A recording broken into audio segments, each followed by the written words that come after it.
네, 오늘 저는 가나 혼인잔치라는 주제로 같이 말씀을 나누려고 하는데요. 제가 어렸을 때 매해 늘 이맘때가 되면은 아버지가 이제 포도주를 담그셨던 기억이 이제 있습니다. 그래서 이제 포도주를 담가 두셨다가 친척분들이 오시면 그걸 이제 따라서 같이 드시곤 하셨었는데, 이제 포도주를 다 먹어 가실 때쯤에 그 통에 남아있던 알알이 이제 맨 아래 깔려있던 포도 알들이 있잖아요. 근데 아마 그때 제 기억으로는 초등학교 입학하기 전, 뭐 후 요쯤 됐던 것 같은데, 어느 날은 이제 손님들이랑 아버지가 그 술을 다 드시고, 이제 뚜껑이 열려져 있는 거예요. 근데 그 알이 너무 맛있어 보여가지고, 다 이미, 네. 그게 너무 맛있어 보여가지고 이렇게 하나를 몰래 먹었어요. 근데 그 쌕쌕 음료수 아세요? 쌕쌕 음료수에 포도 알맹이 같이 이게 되게 탱글탱글하고 되게 달달하니 맛있는 거예요. 그래서 하나를 먹고 또 하나를 집어 먹고, 그러다 보니까 어느 순간에 이 천장이 흔들리고 그래가지고 제가 그 포도 알맹이 주워 먹다가 취한 적이 이제 있었어요. 그래서 지금도 이제 가족끼리 모이면 제가 그때 포도 알맹이 주워 먹다가 취했었다 막 웃으면서 얘기를 하곤 하는데, 제가 갑자기 이제 설교 전에 왜 이런 포도 알맹이 얘기를 꺼낼까, 포도주 얘기를 꺼낼까, 오늘 본문이 포도주와 관련이 있기 때문입니다. 그리고 또 한 가지 또 다른 것들을 이제 좀 말씀드리자면, 여러분 주일학교 때 이 찬양 들어보셨죠? 저희 괜찮으시면 같이 한번 불러보시겠어요? 제가 같이 불러보겠습니다. 시작. 예수님이 말씀하시기 물이 변하여 포도주 됐네. 예수님이 말씀하시기 물이 변하여 포도주 됐네. 예수님 예수님 나에게도 말씀하셔서 새롭게 변화시켜 주소서. 아멘. 어렸을 때 이거 되게 좋아했던 찬양이었는데, 이제 다시 오늘 본문을 준비하면서 이 찬양이 떠올라서 이제 몇 번 묵상을 하고 또 노래를 불러보다가, 이 굉장히 가사가 단순하지만 메시지가 되게 분명하다는 생각이 들더라고요.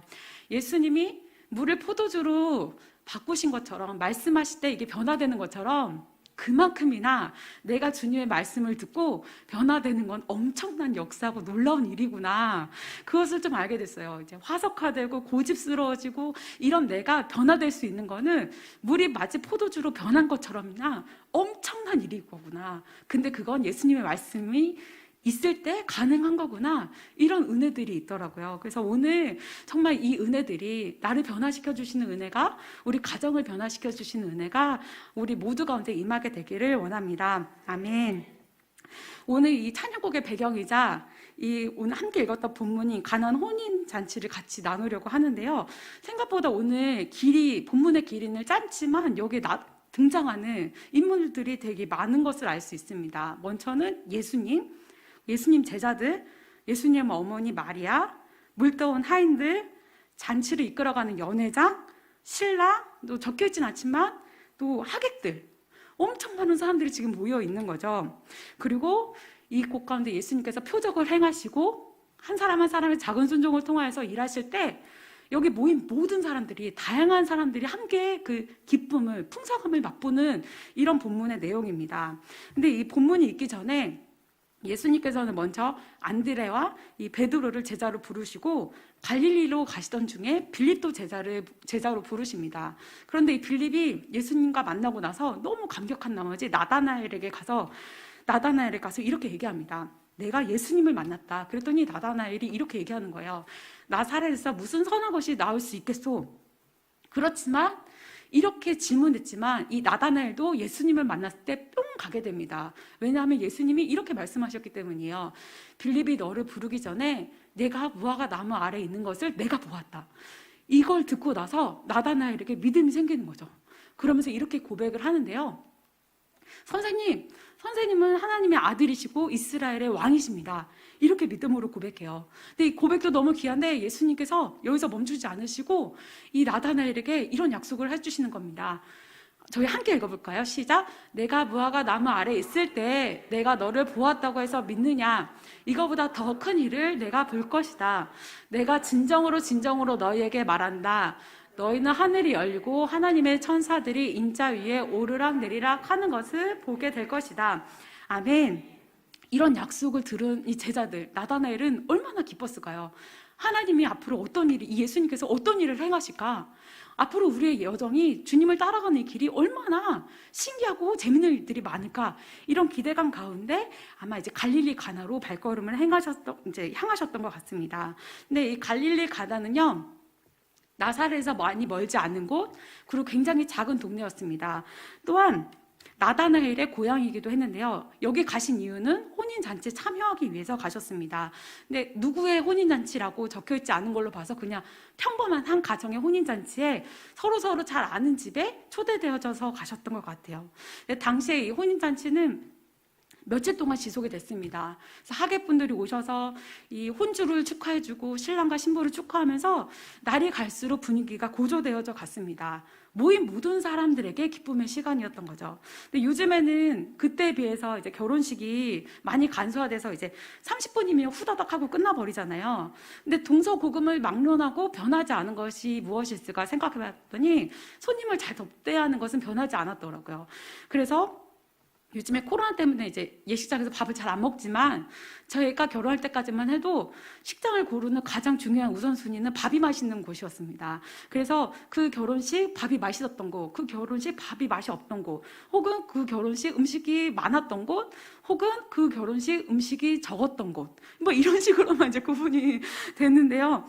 안타깝게도 제가 이 본문 묵상하면서 참 남일 같지 않았던 게, 저희 이제 결혼식 때 아버지 하객분들이 손님분들이 너무 많이 오셔가지고 식권을 못 받으신 분들, 식사를 못 하신 분들이 이후에 되게 많으셨어요. 근데 그게 지금 시간이 많이 지났는데도 너무 민망하고 송구하고 또 죄송하고 너무 이런 마음이 있었는데, 지금보다 예전에는 훨씬 더 결혼식을 중요하게 여기고 또 길게 했었기 때문에 뭔가를 부족하게 준비했다?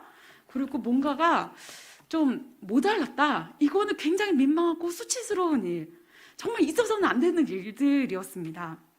그리고 그 중에서도 지금이 밥이 중요하다면 그때는 포도주가 굉장히 중요했었는데요. 이 유대 속담에 그런 말이 있대요. 포도주가 없으면 기쁨이 없다라고 말할 정도로 빠질래야 빠질 수 없는 것, 꼭 빠져서는 안 되는 게 포도주였었다고 합니다. 근데 사람들도 신기하게 이 포도주를 먹고 취하는 것도 수치스럽다고 생각해서 물이랑 포도주를 2대 3의 비율로 섞어 마셨었대요. 그런데 만약에 이 포도주가 떨어졌다? 이 잔치를 제대로 준비하지 못한 거죠. 너무나 창피한 일이에요. 가정에 아주 창피하고 수치스러운 일이었습니다. 그런데 무슨 일인지 웬일인지 손님이 너무 많이 오신 건지 아니면 술고래가 몇 분이 계셨었던 건지 이게 지금 포도주가 동나버린 겁니다. 아마 넉넉히 준비했었겠지만 예상하지 못한 일이 일어난 거죠. 근데 지금처럼 뭐 시장이나 마트에 가서 살 수 있는 게 아니고 갑자기 이렇게 떨어져 버린 거를 마리아가 알게 됐습니다. 근데 마리아는 그러면 이 사실을 어떻게 알게 됐을까요? 만약에 그냥 손님으로 참석했던 사람이었으면 잘 몰랐었겠지만 아마 이 잔치를 준비했던 사람 중에 한 명이었던 것 같아요. 그러니까 이 내부의 중요한 얘기까지 잘 알고 있었던 거겠죠? 근데 마리아가 이것을 어떻게 대처하냐면 굉장히 특이하게 대처하는데, 오늘 이제 그 마리아의 행동에 좀 주목해 보기를 원합니다. 마리아는요, 이 일에 대해서 예수님에게 포도주가 떨어졌다 이렇게 알리는 거예요. 이제 실제로 예수님이 이 잔치를 주관했던 사람이냐? 그건 아니셨습니다. 예수님도 그냥 초대되어서 오신 거지 뭐 잔치를 주관하셨던 분은 아니셨어요. 그리고 만약에 이 마리아가 상식적으로 이 문제를 해결하기 위해서는 신랑의 부모님에게 말하는 게 맞았습니다. 그래서 옆집 가서 포도주를 꺼와라, 혹은 뭐 하인들을 시켜서 빨리 시장 갔다 오라고 해라, 이렇게 하는 게 더 맞았거나, 혹은 연회장이 나오잖아요. 이 연회장의 역할이 손님들을 접대하고 음식의 맛을 보고 이 포도주를 분배하는 일들을 하는 게 연회장의 역할이었다고 해요. 그러니까 연회장에게 얘기해가지고 사람들에게 더 물 섞어 많이 마셔라, 혹은 다른 거 포도주 대신에 다른 거 먹을 수 있도록 또 다 내놔라, 이렇게 얘기하는 게 더 상식적이고 더 일을 빨리 처리할 수 있는 일인데, 마리아는 그렇게 하지 않고 이 애매한 상황 가운데, 어려운 상황 가운데 예수님에게 얘기를 하는 겁니다. 근데 왜 예수님에게 말씀을 드렸을까요? 아마도 마리아는 예수님이라면 하실 수 있을 거야, 이런 믿음이 이 마음에 있었던 것 같아요. 인생의 첫 출발을 뒀던 신랑과 신부가 수치를 당하지 않도록 예수님께서는 분명히 도와주실 거야, 이런 믿음이 마리아에게 있었던 것 같습니다. 그런데 예수님께서요, 늘 이 구절을 읽는 모든 사람에게 불편한 대답을 하시는데 아주 까칠한 대답을 하시잖아요. 여자여, 그것이 나에게 무슨 상관이 있습니까? 아직도 나의 때가 오지 않았습니다. 이렇게 말씀하시는 거예요. 근데 이게 좀 오해가 있는 번역이긴 하지만 여자여, 이게 일상적이고 정중한 표현이라고 이렇게 나와 있긴 하지만 그래도 그것이 나와 무슨 상관이 있습니까? 이걸 다른 번역본을 봐도 왜 당신이 나를 이 일에 연루시킵니까? 아니면 당신의 관심사와 내가 무슨 상관이 있습니까? 뭐 이런 의미로 해석할 수 있다는 거예요. 그러니까 저는 도와드리지 않을 겁니다. 이렇게 말씀하신 거죠. 그리고 나서 나의 때가 아직 오지 않았다. 예수님께서 이렇게 말씀하셨는데요. 나의 때는 하나님의 뜻을 행하는 때. 그리고 누구든지 하늘에 계신 아버지의 뜻대로 하는 자가 내 형제요 자매요 어머니라 하시더라. 이렇게 하는 것처럼 육신의 어머니가 비록 요청하셨지만 내 아버지의 뜻대로 나는 행할 거고 그때가 나의 때고 아버지의 뜻대로 행하는 사람이 내 형제고 자매고 어머니다. 이렇게 아주 매정하게 좀 손을 그으시는 거예요. 그렇게 매정하게 느낄 수 있죠. 마리아의 입장에서는. 근데 만약에 마리아가 그냥 내 아들로만, 내가 배 아파서 낳은 아들로만 생각했다면 어디서 배워먹은 말버릇이야? 이렇게 할 수도 있었겠지만 마리아는 이제 예수님 이런 반응 가운데서도 포기하지 않고 정말 예수님께 다시 간곡하게 이제 요청드리고 예수님을 기다리는 겁니다. 예수님이라면 내가 배 아파서 낳았지만 그 전때 잉태되실 때부터 지금까지 살아오면서 충분히 하실 수 있는 능력이 있으시고 이분은 하나님의 아들이시다. 이런 믿음이 있으셨던 거죠. 그리고 예수님은 하나님의 때에 일하시지만 그때가 이 잔치가 끝나기 전에 분명히 임할 것이다. 하나님께서 도와주실 거다. 하나님의 때는 분명히 잔치 가운데 임할 것이다. 이런 믿음이 있었던 것 같아요. 그래서 마리아가 이제 하인들에게 이렇게 얘기합니다. 무엇이든지 그가 시키는 대로 해라. 이렇게 요구를 하는 거죠. 근데 어떻게 마리아가 이걸 하인들에게 요청할 수 있었을까요? 아마 마리아는 이 행사를 주관하는 이 신랑 측 부모님들이랑 굉장히 밀접한 관계에 있었던 사람이었던 것 같아요. 그러니까 이렇게 시킬 수 있었던 거죠. 그리고 나서 하나님께서 이제 예수님께서 실제로 이제 일하시게 되는데 우리의 필요와 하나님의 때가 맞을 때 하나님께서 놀라운 일들을 이뤄 가시잖아요. 예수님께서 이제는 말씀하시기를 하인들에게 뭐라고 말씀하시냐면 잘 아시는 것처럼 이 항아리에 물을 채워라 이렇게 말씀하십니다. 거기에는 정결 예식 때 사용하는 돌 항아리가 6개가 놓여져 있었는데요. 저는 참 이 부분에 되게 감동이 되었던 게 갑자기 무리에서 새 것을 밖에서 사가지고 와라. 너네는 안 된다. 뭐 이런 게 아니고 주님은 집 안에 있었던 거. 늘상 사용했던 돌 항아리, 늘상 사용했던 물 이런 걸로 주님은 새로운 변화들을 일으켜 주시는 거예요. 우리의 삶 가운데 전혀 상관이 없을 것 같은 주님의 일하심과 전혀 상관이 없을 것 같은 이런 도구들을 주님은 사용하시고 말씀하시고 변화시키시고 이런 것들 보면서 우리는 늘 제안할 수 있지만 이거는 하나님이랑 상관없어. 이건 하나님이 쓰시지 못할 거야 라고 제안할 때가 많지만 주님은 어느 것으로도 주님의 일하심을 나타낼 수 있으시구나. 그것이 너무나 감동이 되더라고요. 그런데 이 예수님의 요청에 반응했던 이 하인들의 행동이 너무나 또 두 번째로 주목할 만합니다. 갑자기 예수님께서 이렇게 부탁을 하셨잖아요. 그런데 예수님 말씀하셨던 이 돌 항아리의 크기가요. 그냥 작은 거, 그냥 금방 물 채울 수 있는 이런 물 사이즈가 아니었습니다. 갑자기 이렇게 큰 돌 항아리에 물 담아서 뭐 하려고 하는 거지? 이런 질문을 수반할 수밖에 없는 사이즈였습니다.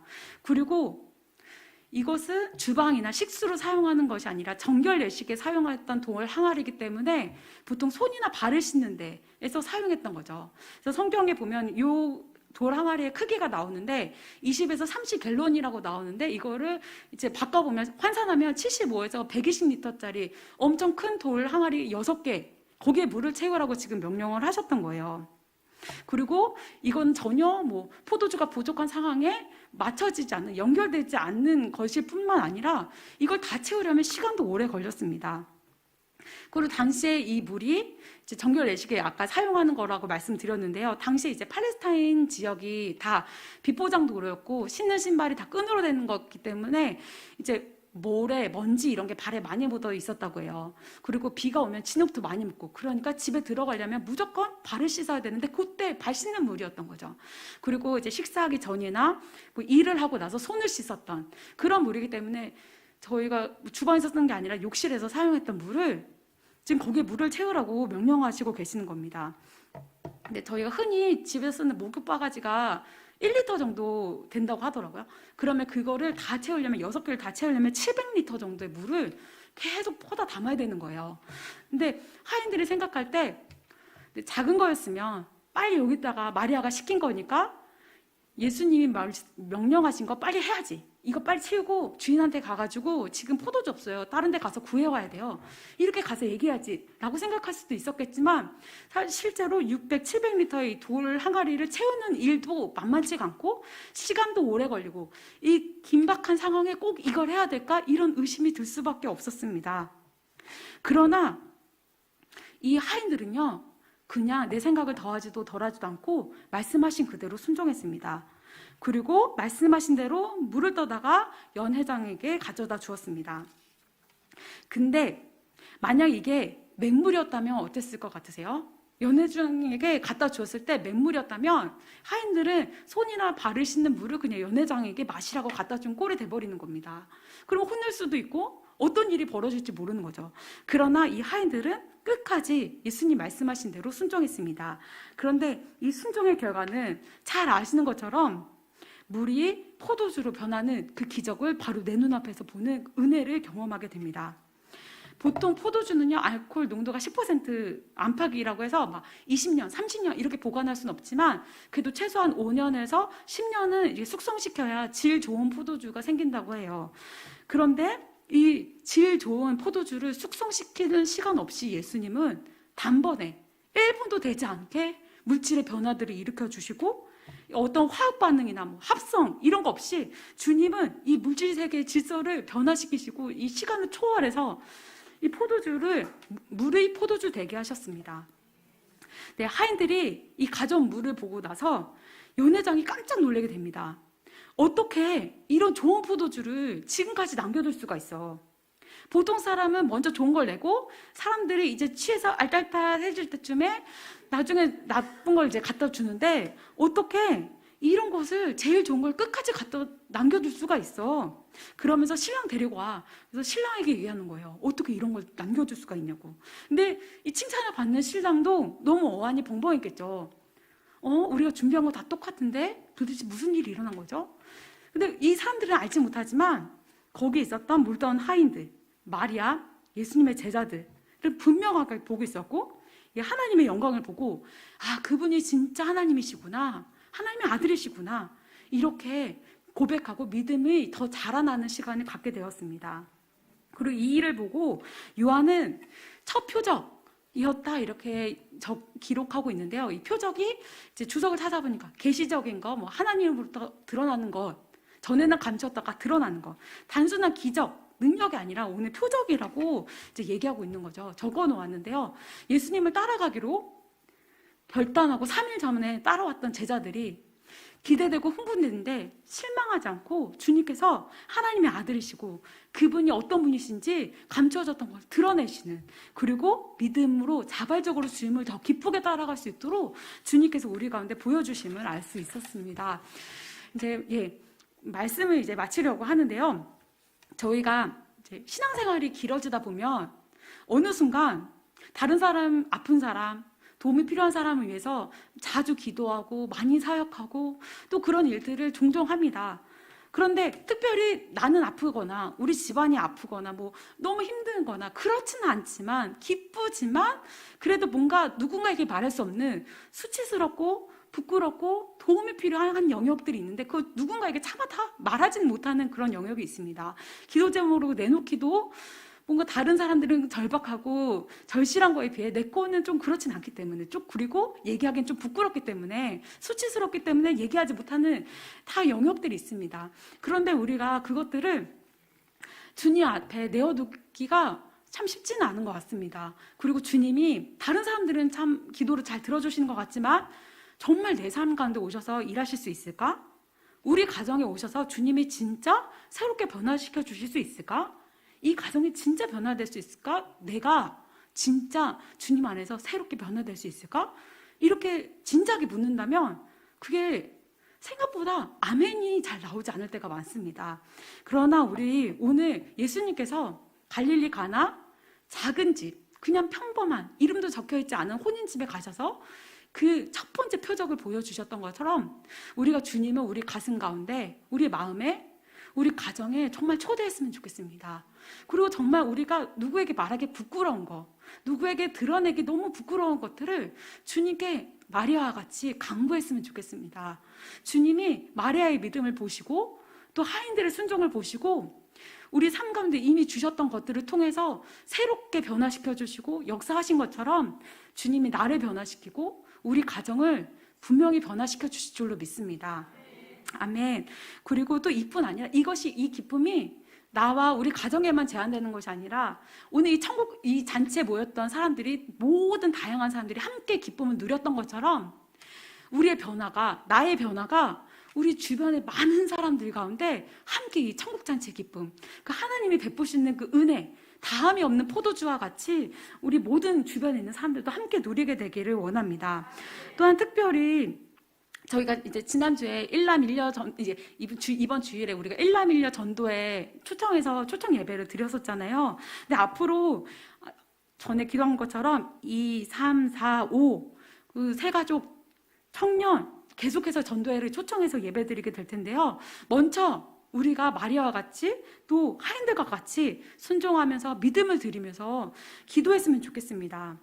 모든 모인 사람들이 이 예배당에 나올 때 정말 그 잔치집에 모였던 사람들이 질 좋은 포도주를 마시고 즐거워하고 너무나 행복했던 것처럼 이 예배당에 나오시는 분들이 정말 예수님의 일하심을 보고 그분의 나타내심을 보고 모두 다 행복해하고 즐거워하고 그 은혜 가운데 풍성하게 누리는 시간이 되었으면 좋겠습니다. 또한 그 3일 전에 예수님을 따라 나서기로 했던 예수님의 제자들 있잖아요.